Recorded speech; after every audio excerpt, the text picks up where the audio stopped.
이런 경우에 개인회생이 되는지, 그 다음에 되면 어떤 점이 쟁점이 되는지, 그냥 소송만 들어왔을 때랑 개인회생이 들어왔을 때는 시행사 입장에서 느끼는 바가 완전히 다르잖아요. 그런데 이 사례에서는 분양권 해지를 했잖아요. 안녕하세요, 회생변호사 박시영입니다. 부동산 투자를 했다가 회생이나 파산을 고려해야 되는 분들이 많습니다. 그래서 이번 영상에서는 부동산 투자를 했다가 실패해서 개인회생을 진행한 사례를 하나 준비해봤습니다.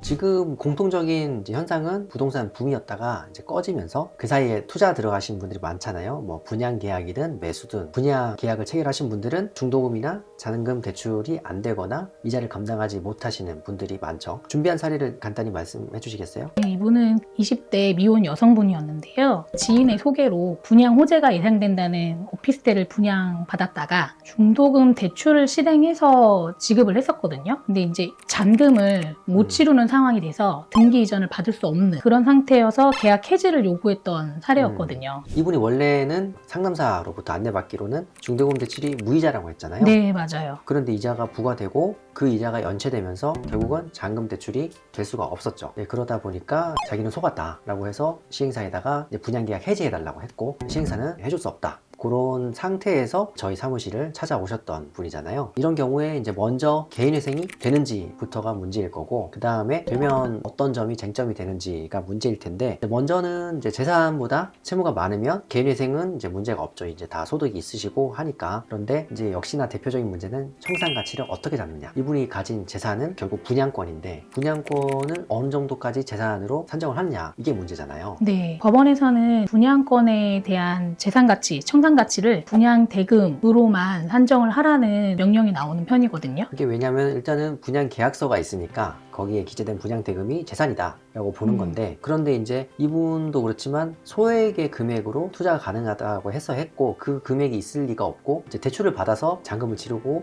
등기를 내려고 했던 거라서 그 채무를 반영을 시켜야 되잖아요. 그런데 등기가 안 나와 있으니까 그 채무를 확인시켜 줄 방법이 없고, 그래서 이런 경우에 청산가치 산정이 허들이 있습니다. 이런 경우에는 어차피 애물단지가 된 분양권을 차라리 없는 것으로 취급하고 이제 회생을 하면 좋겠지만, 없는 것으로 취급하려면은 어쨌든 계약이 취소가 되거나 해지가 돼야 되는데 이제 해지 사유는 안 된단 말이죠. 왜냐하면은 개인회생에서는 해지 사유가 없죠. 개인 파산에서는 이제 해지 사유가 되지만, 그런데 이 사례에서는 좀 독특할 수 있지만 분양권 해지를 했잖아요. 분양권 해지를 중도금 대출이 연체됨과 동시에 분양 계약 해지 자체를 시행사 쪽에서 내용 증명으로 발송이 됐던 상태였고요. 또 이와 반대로 채무자분도 계약 해지 관련 소송을 이제 진행을 했던 상황이었습니다. 요즘 분양 피해 사례가 많으니까 변호사 사무실이나 이런저런 이제 업체에서 분양권 해지 소송 가능하다라는 광고를 많이 하잖아요. 그런데 그게 쉽게 될 것처럼 여길 수도 있지만 저희가 일을 해보면 결코 쉽지 않거든요. 이게 결국은 취소하려면 속아서 분양 계약을 했다는 게 인정이 돼야 되는데, 현실적으로 증거나 이런 거를 갖고 있기가 쉽지 않기 때문에. 그런데 이 사례분은 속아서 산 건 맞으니까 어찌됐든 소송은 제기를 했단 말이죠. 그렇지만 그 사실과 별개로 그것을 입증할 수 있는 증거를 확보하는 건 또 다른 문제잖아요. 그렇기 때문에 이 채무자분도 그 해지 청구 소송만 했으면 이기기 쉽지 않았을 수 있어요. 그런데 이분은 저희가 봤을 때는 회생을 같이 했기 때문에 이렇게 쉽게 해지가 되지 않았나 라는 생각을 하거든요. 왜냐면은 그냥 소송만 들어왔을 때랑 개인회생이 들어왔을 때는 시행사 입장에서 느끼는 바가 완전히 다르잖아요. 개인회생에서 채권자가 할 수 있는 건 별로 없는 반면, 그 채무자가 진행하는 개인회생 절차에는 계속 어떻게 보면 끌려가야 되고, 시행사 입장에서는 이것을 빨리 잔금을 받든지, 아니면 이 사람한테 잔금을 못 받을 것 같으면 다른 데서라도 팔아야 빨리 이제 자금을 회수할 수 있기 때문에 이런저런 문제가 이제 엮일 것 같고 복잡할 것 같으니까 해지를 쉽게 해주지 않았나 라는 생각을 하고 있습니다.